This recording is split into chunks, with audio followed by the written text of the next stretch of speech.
Giant man train कब्जा।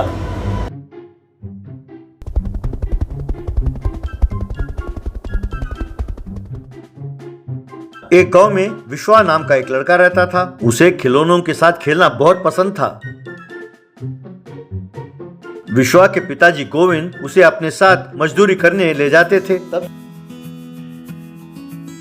से विश्वा का खिलौनों के साथ खेलने की इच्छा एक अधूरा सपना बनकर रह गया। विश्वा पलकर बड़ा हुआ।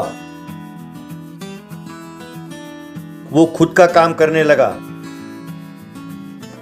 एक दिन विश्वा काम पर जा रहा था कि सड़क के किनारे उसने कुछ बच्चों को खिलौनों के साथ खेलते हुए देखा।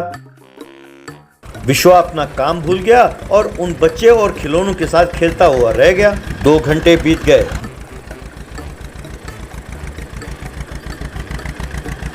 गोविंद वहां गुस्से में आया और विश्वा को 2 थप्पड़ मारा।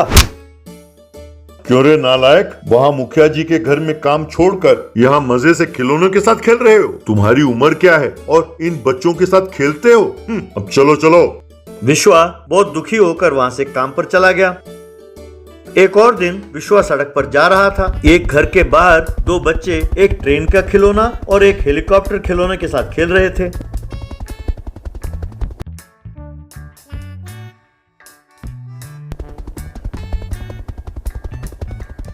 उन खिलौनों को देखकर विश्वा अपना सुध-बुध खो बैठा। वो उन बच्चों के हाथों से खिलौने छीनकर उनके साथ खेलने लगा। वो बच्चे रोते हुए घर के अंदर गए और घर के अंदर से अपने पिताजी को लेकर बाहर आए।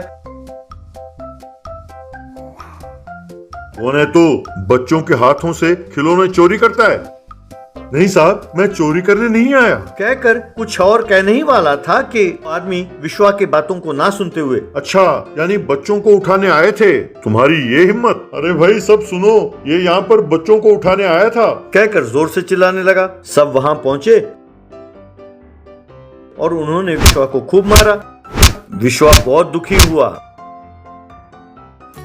पता नहीं क्या है, खिलौनों के साथ खेलना भी कोई गलत काम है क्या? लोगों ने तो मुझे ऐसा मारा जैसे मैंने कोई बहुत बड़ा जुर्म किया हो। कहकर रोते हुए जंगल की ओर गया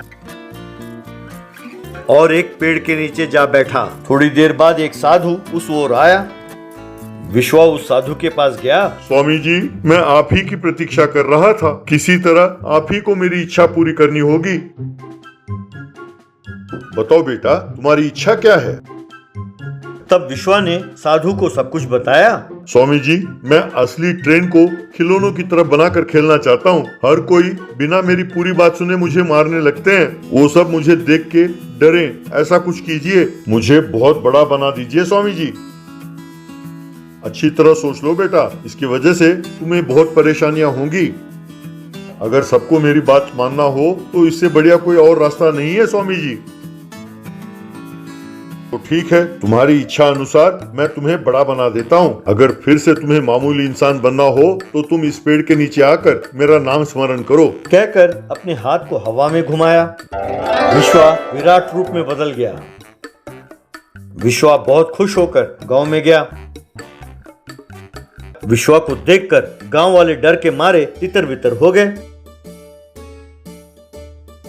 तभी उसने देखा कि रेल की पटरी पर ट्रेन जा रही थी।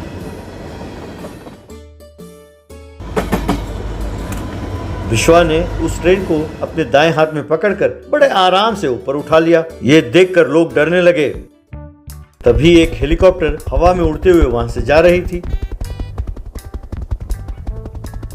विश्वा ने अपने बाएं हाथ से उस हेलीकॉप्टर को पकड़ा। ये देखकर लोग और डरने लगे। मैं हेलीकॉप्टर और ट्रेन के खिलौनों के साथ खेल रहा था तो मेरी बात ना सुनकर लोगों ने मुझे मारा। अब मैं असली ट्रेन और असली हेलीकॉप्टर के साथ खेल रहा हूँ। अब क्या कर लोगे? तब भीड़ में से एक आदमी दौड़ा दौड़ा गोविंद के पास गया और उसे सारी बातें बताई।